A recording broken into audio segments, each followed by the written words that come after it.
I'm making this video to apologize about my Discord account.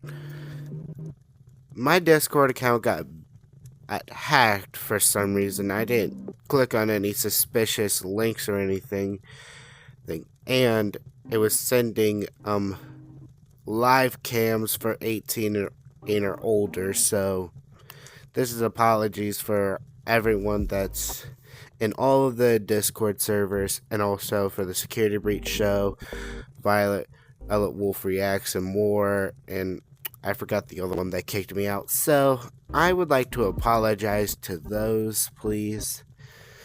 So I am so sorry for that. And also, I would like to be unbanned, please. It ain't my fault. Someone hacked me. So, please, I'll see. And also, guys, I'll see y'all next time. Bye-bye.